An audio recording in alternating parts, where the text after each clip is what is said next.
టీడీపీకి మొదట నుంచి వెన్నెముక బీసీ వర్గాలే అని సీఎం చంద్రబాబు అన్నారు.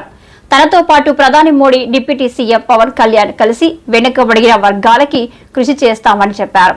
ఏలూరులో బీసీ వర్గాలతో నిర్వహించిన ప్రజావేదికలో సీఎం మాట్లాడారు. నాలుగులు తయారు చేసుకునే పరిస్థితి రావాలి. మీరు ఒకసారి చూసినప్పుడు తెలుగుదేశం పార్టీ వచ్చే వరకు వెనుకబడిన వర్గాలకు న్యాయం జరగలేదు. ఈ రాష్ట్రంలో నేను గర్వంగా చెప్పగలుగుతున్నా, వెనుకబడిన వర్గాలకు న్యాయం చేసిన ఏకైక పార్టీ, చేస్తున్న ఏకైక పార్టీ తెలుగుదేశం పార్టీ. ఇదొక చరిత్ర. అందరికీ అన్ని విధాల సహకరించే రోజుల్లో వెనుకబడిన వర్గాలు పూర్తిగా నష్టపోయారని, వీళ్లకు గుర్తింపు లేదని గుర్తించిన వ్యక్తి నందమూరి తారక రామారావు గారని చెప్పి నేను మీకు తెలియజేస్తున్నా. అక్కడి నుంచి ఉద్యోగాల్లో 33% రిజర్వేషన్లు పెట్టాం. అదే మాదిరిగా ఏవైతే స్థానిక సంస్థల్లో 33% రిజర్వేషన్లు పెట్టాం. ప్రత్యేకమైన కార్యక్రమాలకు బీసీలు తీసుకొచ్చాం.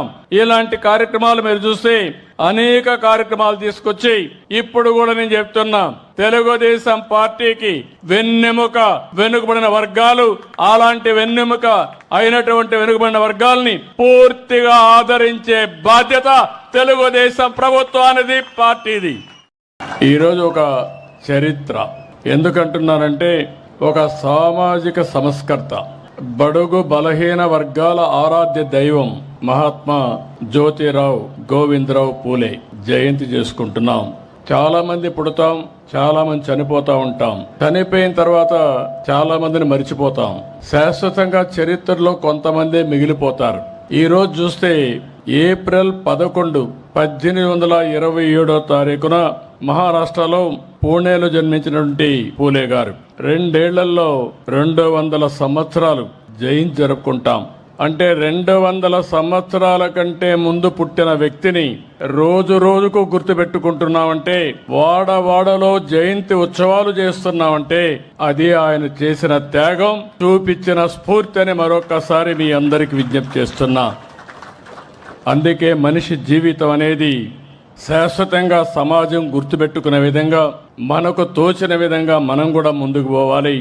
అలాంటి స్ఫూర్తి ప్రదాత పూలే గారని చెప్పి కూడా నేను మీకు తెలియజేస్తున్నా. ఆయన కూడా ఒక పేద కుటుంబంలోనే పుట్టాడు. సమాజ సేవతో అనునిత్యం ఆయన చేసిన పనులన్నీ కూడా మనం చూస్తే ఒక మహానుభావుడిగా మిగిలిపోయారు. అదే మాదిరిగా పేదలు, బడుగు బలహీన వర్గాలు, దళితుల హక్కుల కోసం పోరాడిన నేత పూలే గారు. ఈ రోజే మనం చూస్తున్నాం, చాలా మంది పేదవాళ్ళుగా ఉన్నారు.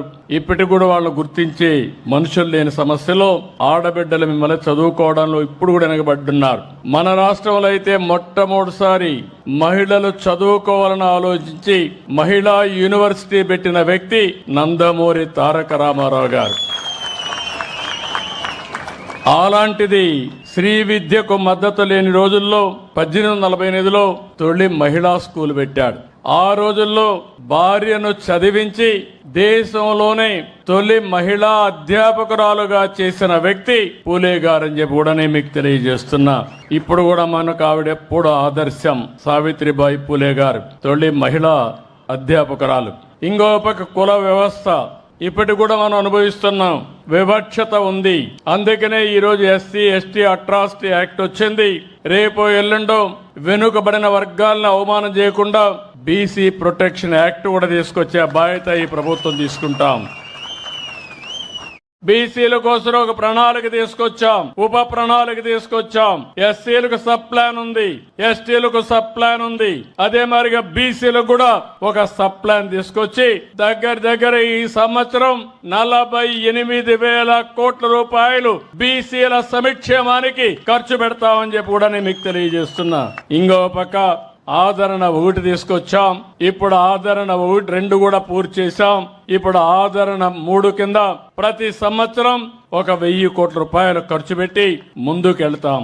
నేను ఒకటే ఆలోచించాను, అన్ని వర్గాలు పైకి రావాలి, అందరినీ ఆర్థికంగా పైకి తీసుకురావాలి. షెడ్యూల్ కులాలున్నాయి, వాళ్లకు ఇబ్బందులున్నాయి, వాళ్లకు న్యాయం చేస్తాం.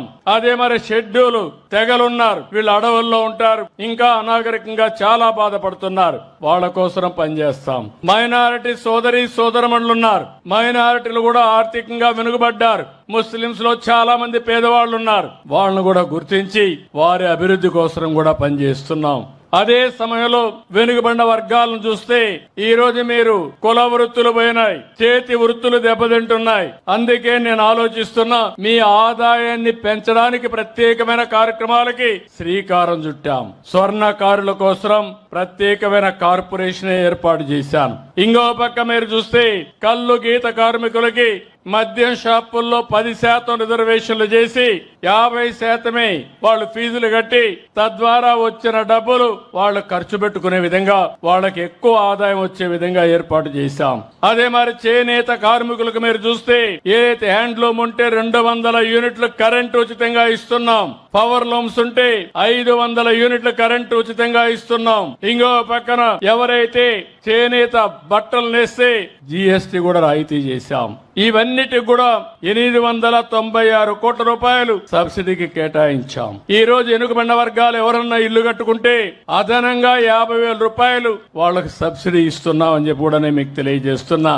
ఎవరైనా మీరు ఎస్సీలున్నారు, ఒక్క పైసా ఖర్చు లేకుండా సూర్య ఘర్ మీద వాళ్లకు ఉచితంగా సోలార్ ప్యానెల్స్ పెట్టే ఏర్పాటు చేస్తున్నాం. అంటే మీరు ఒక్క పైసా పెట్టక్కర్లేదు, 200 యూనిట్లు ఉచితంగా కరెంటు ప్రస్తుతం ఇస్తున్నాం.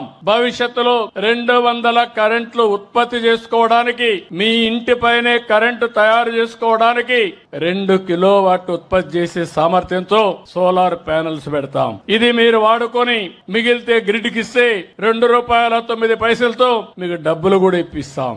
ఒకవేళ పగటిపూట కరెంటు ఉత్పత్తి చేసి రాత్రిలో మళ్లీ కరెంటు కావాలంటే గ్రిడ్కి ఇచ్చి మళ్ళా రాత్రి తీసుకునే అవకాశం ఉంటుంది. బీసీలకైతే 2 కిలోవాట్లయితే 60,000, అదనంగా 20,000 రూపాయలు సబ్సిడీ. 3 కిలోవాట్లయితే 98,000 రూపాయలు సబ్సిడీతో వాళ్ళని ఆదుకునే బాధ్యత ఈ ప్రభుత్వం తీసుకున్నాం. వాళ్ళు కూడా ముందుకొచ్చి ఇంటిపైనే కరెంటు ఉత్పత్తి చేసుకోవాల్సిందిగా కోరుతున్నా.